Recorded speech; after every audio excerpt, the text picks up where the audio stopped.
Eksaktong nasa kotse na sila ni Jonah, pauwi na maisipan niyang buklatin ang cellphone niya sa bag. 10 missed calls ang nakaregister doon na nang tingnan niya ay nakita niyang mula sa daddy niya. Nangunot ang noo niya, hindi niya maintindihan pero bigla siyang kinabahan. Kailanman ay hindi nag-miss calls sa kanya ng ganito karami ang ama. Pinakamarami na ang 2 beses dahil kapag hindi niya yun nasagot ay siguradong magte-text ito. Nagririgo doon ang kanyang puso sa tindi ng kaba na kaagad lumukob sa kanyang sistema. Alam niyang may hindi magandang nangyari. Sandaling iglap ay sari-saring dahilan ang kanyang naisip. Palakas din ng palakas ang kabog ng kanyang dibdib habang tumatakbo ang sasakyan nila. Iba talaga ang kutob niya ng mga sandaling iyon at hindi na siya mapakali. Huwag ka muna mag-isip ng kung ano-ano. Hindi pa naman natin alam kung bakit nga tumatawag sa iyo ang daddy mo sabi ni Jonah sa kanyang tabi. Kinakabahan ako, Jonah Pinisil ng kaibigan ng palad niya dahilan para mapatingin siya rito. Jonah, hindi kaya may masamang nangyari? Hindi ako tatawagan ni dad ng ganito kung walang nangyari Nag-aalala niya sabi, matapos ang ilang sandali. Naluluha na rin siya ng mga sandaling iyon. Umuusal ng panalangin na sana'y tumawag itong muli at sabihing miss lang siya ng mga ito kaya tumatawag. Na sana'y wala talagang masamang nangyari lalo pat wala naman siya sa tabi ng mga magulang. Meredith, mag-relax ka nga. Ang nega mo Malay mo naman excited lang sila tito makauwi ka. I'm sure tatanungin lang nila kung totoo bang pauwi ka na. Para namang hindi mo kabisadong parents mo. Ayaw na hindi ka nakikita. Ani Jonah kaya kahit papaano'y nahimasmasan siya. Sana lang talaga yun lang ang dahilan. Pero maya-maya'y muling tumunog yon. Sa pagkakataong iyon ay si Nurse Jen ang nasa kabilang linya. Dali-dali niya yung sinagot. Hello Jen. Kumakalabog pa rin ang kanyang puso habang naghihintay sa sasabihin ng mabait na nurse. Meredith, nasan ka na? Bahagyang gumaralgal ang boses nito kaya muli na naman siyang kinabahan. Napatingin siya kay Jonah na nakamata sa kanya at kagaya niya hindi rin kumukurap. Alam niya naghihintay rin ito sa ibabalita ng kanyang kausap. Nasa taxi na ako, Jen. Why? Saglit na nakatahimikan ang sumunod na nangyari. Parang dinadaga ang dibdib niya sa lakas ng tibok noon. Hindi siya mapakali hanggat hindi sinasabi ni Jen ang gusto nitong sabihin. Please, Jen, ano nangyari? Nakikiusap niyang tinig. Parang nahuhulaan na niya kung anong susunod na sasabihin nito. Ang mami mo, dinala namin sa ospital dahil inatake na naman. Pigil hiningang sabi nito na animoy bombang malakas na sumabog sa kanyang harapan. Kapag dakay, bumalong ang luha sa kanyang mga mata. Awa ang naramdaman niya para sa pinakamamahal na ina. Kagaya nung unang inatake ito'y wala na naman siya sa bahay. Hindi na naman niya ito nadaluhan. Ni loudspeaker niya ang telepono kaya narinig ni John ang lahat. Niyakap siya nito habang umiiyak at hinagod siya sa likod. Halos hindi niya makuhang magsalita sa tindi ng sakit na nararamdaman. Naaawa siya sa ina at naiinis siya sa sarili. Pakiramdam niya wala siyang kwentang anak dahil sa ikalawang atake nito ay absent na naman siya. Wala naman siyang nagawa. Paano nangyari yun? Hindi ba sabi ng doktor niya okay na si ma'am? Hindi rin siya humihinto sa pag-inom ng gamot, Jen, sabi niya. Yumuyugyug na halos ang dalawa niyang balikat dahil sa kakaiyak. Umaasa siyang mabibigyan siya ng konsolasyon ni Jen na okay lang ang mami niya. Mas worst ngayon, Meredith. Dito ka nalang dumiretso. Hinahanap ka rin ng doktor niya. Kailangan ka daw niya makausap sa lalong madaling panahon. Mas lalo siyang nanlumo dahil sa sinabi ni Jen. Bumuhos lalong luha niya dahil sa nalaman na kondisyon ng ina. Inutusan ni John ang driver nito na dumiretso sa sinabing ospital ni Jen para doon na sila tumuloy. Habang daan hindi siya mapakali para siyang hihimatayin dahil sa tindi ng pag-aalalang nararamdaman. Bes, tama na yan. Hindi pwedeng makita ka ng mami mo na ganyan dahil baka isa ka pa sa alalahanin niya. You have to be strong. Especially now. Para sa kanya't ganun din sa daddy mo. Pagpapalakas nito sa loob niya. Bahagyang humupa ang kanyang damdamin dahil sa sinabi ng kaibigan. Tama ito. Siya ang magiging malakas ng kanyang mga magulang. Sa ganitong pagkakataon kaya hindi siya dapat magpakita ng kahinaan. Pagdating sa ospital ay nakukumahog siyang makarating sa information. Nang sabihin doon kung anong room, naroon ang kanyang inay nilakad takbo nilang magkaibigan yon na magkahawak kamay. Mabuti na lang talaga't nandito si Jonah. Maraming pagkakataon na pinanghihinaan siya ng loob, pero dahil sa kaibigan ay muli siyang lumalakas. Your mom is suffering from severe coronary artery disease. Maraming ugat sa puso niyang barado na kaya marahil hindi na niya nakaya this time. Anang doktor nakaharap na siya nito. Nangunot ang noo niya dahil hindi niya ito alam. Hindi ganitong findings na sinabi sa kanya ng doktor nito sa Makati Medical Center. Bigla tuloy gusto na naman siyang sisihin ng sarili. May dinaramdam na palang ibang inay, wala pa siyang kaalam-alam. Muli gusto na naman niyang umiyak pero pinakapigil niya ang sarili. Naalala niyang sinabi ni Jonah, hindi pwedeng mahina rin siya sa pagkakataong ganito. Dok, ano ho ang kailangan gawin para maging okay ang mami ko? Lakas loob niyang tanong. Ang dapat niyang isipin ngayon ay kung paano niya madudugtungan ang buhay ng ina at lahat ay handa niyang gawin. Tatapatin na kita, Miss Laho. Operasyon ang kailangan ng mami mo ngayon at dapat ay sa lalong madaling panahon natin magawa bago pa magbara lahat ng ugat niya sa puso't mahuli na ang lahat. Seryosong sabi ng doktor na titig sa kanya habang sinasabi yun. Magkano ho ang aabutin ng operasyon, Dok? Si John ang nagtanong sa pagkakataong iyon at gusto niyang manlumo dahil sa isinagot ng doktor. In this case, 500,000 pesos. Parang gusto niyang himatayin sa narinig. Saan kamay ng Diyos kaya niya kukunin ng ganong kalaking halaga? I know na sobrang laking halaga noon, Miss Laho, at alam ko rin na hindi birong hanapin yun. Mahirap ang buhay ngayon, pero oras ang kalaban natin sa kaso ng mami mo, dagdag pa ng doktor. Napapikit siya ng mariin. Wala sa loob na napatingin siya sa salamin ng pinto ng kwarto ng kanyang mami. Naroon ang kanyang ama't nakabantay sa asawa pero sa kanila sa labas ito nakatingin. Naramdaman niya ang pagpisil ni Jonah sa kanyang kamay. Excuse me, I have to go. Mag-decide ka sa lalong madaling panahon, Miss Laho. Ani pa ng doktor. Nang magpaalam ito'y napaupo na lamang siya sa isa sa mga bench na naroon sa labas ng kwarto ng ina. Muling bumalong ang kanyang luha na hanggat maaari sana'y ayaw niyang ipakita sa ama. Bagsak na bagsak ang kanyang pakiramdam. Oo nga at may saving siya pero hindi pa rin yung sapat para sa operasyon ng ina. Sa kawalan ng pag-asa'y naitakip na lamang niya ang dalawang palad sa mukha at doon umiyak na umiyak. Anong gagawin ko, Jonah? Diyos ko, bakit ba nangyayari to? Aniya sa katinitigan ang kaibigan. Nang mga oras na yun ay gusto niyang humugot dito ng lakas ng loob. Saan kukunin ang ganong kalaking halaga? Walang tigil sa pagpatak ang kanyang mga luha. She felt so hopeless. Shh! May dahilan na lahat na nangyayari. Nakalimutan mo na ba? Hindi ibibigay yan ng Panginoon kung hindi natin kayang lagpasan.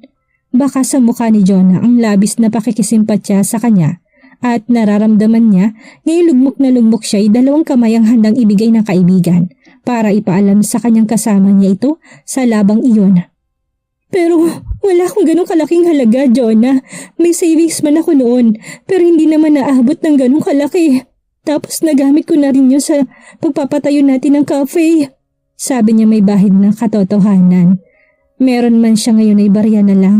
Hindi aabot para mapa-opera niya ang ina. May konti pa akong ipon, Meredith. Pwede mong ipandandag yun para kay tita. Mas lalo siyang napaiyak dahil sa sinabi ni Jonah. Kahit kailan talaga'y maaasahan niya ito, kahit hindi siya magsabi handa ito magbigay ng tulong. Pero parang hindi naman niya kayang maatim na mauubos ang ipon nito nang dahil sa kanya. Salamat, Jonah. Pero ipon mo yun eh. Aniya habang umiiling. Hinawakan itong kamay niya at pinisil yun. Ano ka ba? Madali naman palitan ng pera. Ang isipin natin ngayon ay kung saan tayo hahanap ng pampuno sa kulang. What if mangutang tayo sa bangko? Suwestyon nito. Jonah, kapag nangutang tayo sa bangko ay kailangan ng collateral. Lalo na't hindi birong halagang hihiramin natin. Pinahid niya ang mga luha tuminga ng malalim. Kailangan magpakatatag siya, lalo na sa sitwasyon niya ngayon. Hindi siya pwedeng panghinaan ng loob dahil siguradong hindi siya makakapag-isip ng maayos. Kung manghiram kaya tayo kay Noah, girl, ano sa tingin mo? I'm sure na hindi ka tatanggihan nun. Suwestyon pa ni Jonah pero yun ang hindi niya gagawin. Mabait si Noah, oo, pero wala siyang balak na samantalahin yun. Isa pa'y kakilala lamang nila para hinga niya ng ganung paborang binata. Nakakahiya. Ayoko, Jonah. Nakakahiya kay Noah. Desidido niyang sabi. Meredith, buhay ni titang nakataya dito. Narinig mo naman ang sinabi ng doktor. Kailangan natin magmadali dahil oras ang kalaban natin, Meredith. Napaisip siya sa sinabi nito. Tumayo siya at nagpalakad-lakad sa pasilyo. Maya-maya minaalala siya. Pumasok sa isip niya ang sinabi ni Armando na handa siyang bayaran kahit magkano. Basta alagaan lang niyang papa nito. Bigla siyang nabuhayan ng loob. Jonah, may pupuntahan lang ako. Okay lang ba na ikaw na muna dito? Parang alam ko na kung saan ako makakahingi ng tulong. Nagmamadali sinukpit niyang bag sa kanyang balikat. Teka muna, saan ka pupunta? Paano kapag nagtanong ang daddy mo kung nasan ka? Gulat na tanong ni Jonah na nagawang pigilan siya sa isang braso. Sabihin mong humahanap ako ng paraan para sa operasyon ni Mommy. Babalik din ako mamaya. Sandaling nilingon pa niya ang kama ng ina bago siya tuluyang humakbang palayo. Mag-ingat ka. Narinig pa niyang pahabol na sabi ni Jonah. Kumakalabog ang dibdib ni Meredith habang tinatahak ng kotse ni Jonah na minamaneho niya ang daan papunta sa munisipyo ng San Miguel. Sasadyain niya si Armando para ipaalam dito na pumapayag na siya sa gusto nitong mangyari. Kung kinakailangang magbalik siya sa buhay nito para alagaan ng ama ng alkalde ay gagawin niya para lamang sa perang ibabayad nito na pwedeng makasagip sa buhay ng kanyang mommy. Bilang anak ay handa niyang gawin ang lahat para sa babaeng nagluwal sa kanya sa mundo. Maging ang pride niya at dignidad ay kaya niyang isang tabi alang-alang sa ina. At sa ngayon ay alam niyang wala siyang ibang pwedeng lapitan kung hindi si Armando lang. Tutal ay nagalok naman na ito ng trabaho. Wala naman sigurong masama kung tanggapin niya yon. Sa bibig naman mismo nito nang galing na willing itong magbayad. Basta maging nurse lang siya ng ama nito.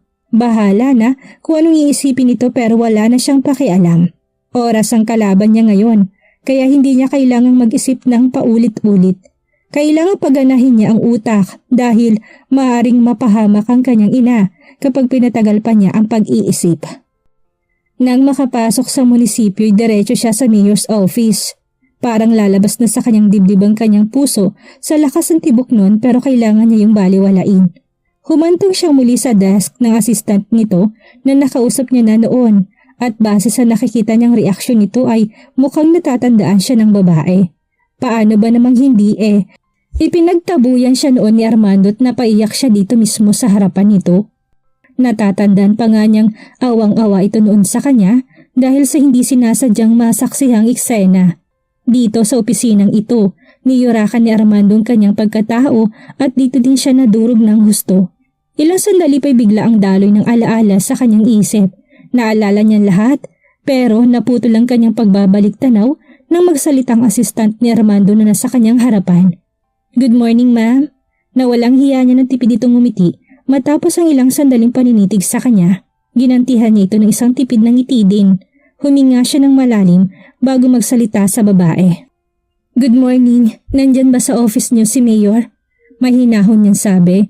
Hindi na siya nagpatumpik-tumpik pa dahil lumalakad ang oras. Sa lalong madaling panahon kasi kailangang maoperahan ng mommy niya kaya kailangan niya magmadali at kailangang wala siyang sayangin na sandali. Parang sandali itong nag-isip ko anong isasagot sa kanya. Iniisip tuloy niya na baka sinabihan ito ng amo na huwag siyang papayagang makausap ito simula noong umiyak siya rito noon. Baka ban siya sa opisinang ito ni Armando. Pero nawalang iniisip niyang iyon ang sumagot ito sa tanong niya. Nasa loob po, miss. Kaya lang ay kausap pa po si Counselor Lorna. Mabait nitong sabing hindi pa rin nawawalang ngiti sa mga labi. Titig na titig ito sa mukha niya. Sige, okay lang ba na maghintay ako dito? Importante kasing sadya ko sa kanya. Tumayo ito't saglit na tumingin sa pinto ng opisina ni Armando na nakapinid pa rin hanggang sa mga oras na yun. Okay lang naman ho, kaya lang ay baka mainip kayo. Matagal ho kasing lumabas si Konsehala kapag nandyan. Ani pa ng babae. Hindi napigilang lumikot ng kanyang isip. Posible kaya na may ginagawa pang iba ang mga ito bukod sa purely business. Wala sa loob na napatikim siya dahil sa naisip kung magkagayon man ay ano naman ang pakialam niya. Kahit maghapon itong makipaglambuntingan sa mga babae ay wala naman siyang pakialam. Ang mahalaga sa kanya'y makausap ito dahil may mahalaga siyang pakay. Okay lang, miss. Nakangiti niyang sagot. Kahit gaano pa ito katagal sa loob ay wala naman siyang pagpipilian. Makapaghihintay naman ako, hindi na kasi pwedeng ipagpabukas yung sadya ko. Nag-aalala siya dahil baka paalisin siya nito at hindi na niya makausap si Armando. Sige ma'am, maupo ho muna kayo. Gusto niyo ho ba ng juice? Mabait nitong tanong kaya nakahinga na siya ng maluwag. Ang kailangan na lang niyang gawin ay maghintay kung kailan lalabas ang alkalde. Hindi na miss, salamat. Akmang uupo siya sa upuang kaharap ng mesa nito nang bigla ay bumukas ang pintuan ng opisina ni Armando. Iniluwa ito't si Lorna kagaya nung una niyang makita. Ang mga ito'y nagtatawanan pa. Mukhang close na close talaga ang dalawa o baka nga may namamagitan na sa mga ito. Pero wala naman siyang pakialam dun. Ang importante ay makausap nito at makuha niya ang pakay niya para maoperahan na ang kanyang ina. Bye! Ani Lorna pagkatapos ay hinalikan pa sa pisngi si Armando. Noon siya napansin ito kaya kagad siyang nagbawi ng tingin. Baka sabihin ito'y nag-uusyoso pa siya sa mga ito. Ilang konsehal doon na nakakita sa ginawa ni Lorna pero tila wala itong pakialam. Parang proud pa nga ito na halikan nito ang alkalde ng bayang iyon. Sir, gusto raw ho kayo makausap ni Miss. Hindi natapos ng assistant nitong iba pang sasabihin dahil naging maagap si Armando sa pagsasalita nang balingan siya nito. Seryoso ito't bahagyang nakakunot ang noo. Matiman titig sa kanya. Please come in, Miss Laho. Mila, no phone calls, okay? Baling nito sa assistant saka muling bumalik sa opisina. Bago pumasok ay napatingin pa siya kay Mila. Muli itong umitit tumango sa kanya. Ginantihan niya ito. Kumakabugman ng dibdib ay sumunod siya kay Armando. Habang papasok sa opisina nito'y pinag-aaralan niya sa sarili kung paano siya mag-umpisang magsalita sa harap nito mamaya. Have a seat. Nagulat pa siya na mapagtantong nasa loob na pala sila at ito ay nasa harapan na ng long table nito. Tinuruntong po ang nasa harapan ng malaking mesa pero nanatili siyang nakatayo. Wala siyang balak umupo total ay hindi naman siya narito para makipag-meeting sa alkalde at wala siyang panahon para makipag-diskusyon dito ng matagal. Pinag-ekis niya mga kamay sa dibdib at tumingin ng diretso sa mga mata nito. Ngayon niya malalaman kung talagang desidido itong bayaran siya kahit magkano kapag pumayag siyang maging nurse ng papa nito. Hindi na ako magpapaligoy-ligoy pa, Mayor Armando. Nagpunta ako rito para tanungin ko kung open pa ba ang inaalok mong trabaho sa akin. Kailangan ko ng malaking pera para sa operasyon ni Mommy. Ayoko mang lumapit sa'yo ay ikaw lang ang choice ko ngayon. Bagaman siya ang may kailangan ay sinikap niyang pataasin ang tono. Ayaw niya nang ibaba pa niya ang sarili kaawaan pa siya nito. Kitang-kita niya na titig din ito sa kanya bago muling tumayo sa swivel chair sa likod ng mesa nito. Lumapit ito sa kanya at lumigid sa kanyang bandang likod. Nagumpisang dagain ng kanyang dibdib. Wala siyang idea kung anong binabalak nito pero matyaga siyang naghintay sa susunod nitong sasabihin. How much do you need? Sabi nito na nasa malapit lamang na tinig. Buong buo ang tono ni Armando ng mga sandaling iyon. Bahagya siyang nakaramdam ng pag-asa dahil sa tanong nito. Gusto niya ng malinaw na usapan kaya wala siyang balak na magpatumpik-tumpik. Humarap siya rito tinitigan itong mabuti. Malapit na malapit lamang ito sa kanya. 2 dangkal lang yata halos ang pagitan nila at hindi niya yun inaasahan. 250,000. Yun ang sinabi ng doktor na dapat kong igayak para maoperahan sa pusong mami ko. Wala akong ganong kalaking halaga pero ayaw ko naman na panoorin na lang na mamamatay ang mami ko. Hindi niya na ituloy ang sasabihin dahil nagsalita nito na naging dahilan ng pagkagulat niya. Pwede mo nang makuha ang pera mamayang hapon. Depende kung magkakasundo tayo ng usapan. Sabi nito na hindi man lang natinag sa laki ng halaga na kanyang kailangan. Parang baliwala ditong 250,000. Kung sa bagay ay barya lamang ito kumpara sa yaman ng mga Del Rio. Pero bigla siyang kinabahan sa huling sinabi nito. Anong usapan pang gusto nitong mangyari samantalang malinaw na pag-aalaga sa ama nito may sakit ang inalok nito sa kanya? Anong ibig mong sabihin? Akala ko ba? Kapag naging nurse ka ng papa, sa bahay ka obligadong tumuloy, Meredith. Hindi lang yun dahil masyadong malaking halagang hinihingi mo. May isang bagay pa akong hihinging kapalit. Sabi nito na matiim na nakatitig sa kanya ng mga sandaling iyon. Kinabahan may nangas siyang magtanong. Basta't kaya niya willing naman siyang pumayag. Anong iba pang kapalit? Tanong niya kahit kumakabog ang kanyang dibdib. Nakaramdam din siya ng takot. Takot na baka anong isa pang kondisyon nito. Give me pleasure in bed at akong bahala sa medication ng mami mo. Seryosong sabi nito na maging dahilan ng pamamasa ng kanyang mga mata. Ganito ba talaga ang tingin nito sa kanya para alokin siya ng ganoon? Gusto niyang maiyak pero pinilit niyang patatagin ang damdamin. Hindi siya iiyak sa harapan nito. Hindi na. Tapos na siya sa ganon at sinumpa niya sa sariling huling iyak niya na ito ang dahilan ng pinagtabuyan siya nito dito. What? Are you crazy? Hindi makapaniwala niyang sabi.